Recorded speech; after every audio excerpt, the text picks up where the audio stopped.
Bonsoir. Leçon numéro 22.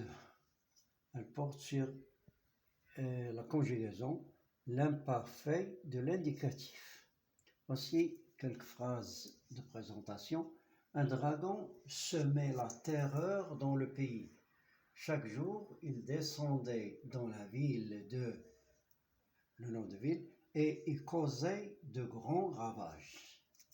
Je relis. Un dragon semait la terreur dans le pays. Chaque jour, il descendait dans la ville et il causait de grands ravages. Alors, que fait l'auteur dans ces phrases? Il raconte. Donc, ce sont des phrases qui appartiennent à un récit. Et les verbes sont conjugués à quel temps? À l'imparfait. Semer, descendait, causer sont conjugués à l'imparfait.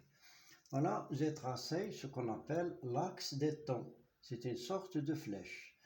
Au moment où nous sommes maintenant, nous parlons, c'est le présent. C'est l'heure où nous faisons ce travail, c'est le présent. Et devant nous, on suit la flèche, c'est le futur, l'avenir. Donc, j'ai repéré le futur en vert. Et derrière nous, c'est le passé. J'ai repéré le passé en rouge. Et il n'y a pas que l'imparfait de l'indicatif qui est un temps passé. Il y a d'autres temps qui appartiennent au passé. Alors, cet auteur qui fait ce récit, il parle du présent, il parle du futur, il parle du passé, bien sûr, il parle du passé. La forme, comment on conjugue un verbe à l'imparfait, nous allons le voir dans la fin de la leçon. La forme verbale du premier verbe semer, c'est sem. La terminaison, c'est ait. Le deuxième verbe descendez, descende. La terminaison, c'est ait. La forme verbale du troisième verbe, c'est cos. La terminaison, c'est ait, c'est-à-dire la troisième personne du singulier. Et l'infinitif du premier verbe, c'est semer, premier groupe. Deuxième verbe, descendre, troisième groupe. Causer, premier groupe. Et on constate que le premier groupe et le troisième groupe ont la même terminaison. De même, on peut retenir que tous les verbes du premier groupe, ceux du deuxième groupe et ceux du troisième groupe, ont les mêmes terminaisons. Ok? Les mêmes terminaisons.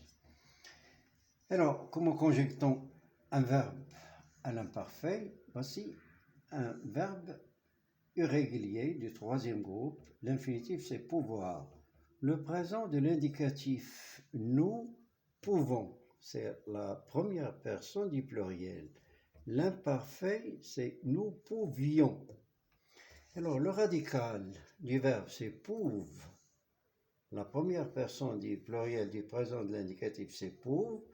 Et on a conjugué le même verbe à l'imparfait, on a gardé le même radical. Ça y est? Alors, la règle. L'imparfait est un temps simple de l'indicatif, il n'est pas composé, pas comme le passé composé. Les terminaisons des verbes à l'imparfait sont les mêmes pour tous les verbes. Premier groupe, deuxième groupe et troisième groupe. Et voici les terminaisons AIS, AIS, AIT, IONS pour la première personne du pluriel, IEZ pour la deuxième personne du pluriel et AIENT pour la troisième personne du pluriel. Le radical qui sert à former l'imparfait est celui du verbe à la première personne du pluriel du présent de l'indicatif, c'est-à-dire, voici le radical qui est rouge. Ce même radical a servi à la formation de l'imparfait.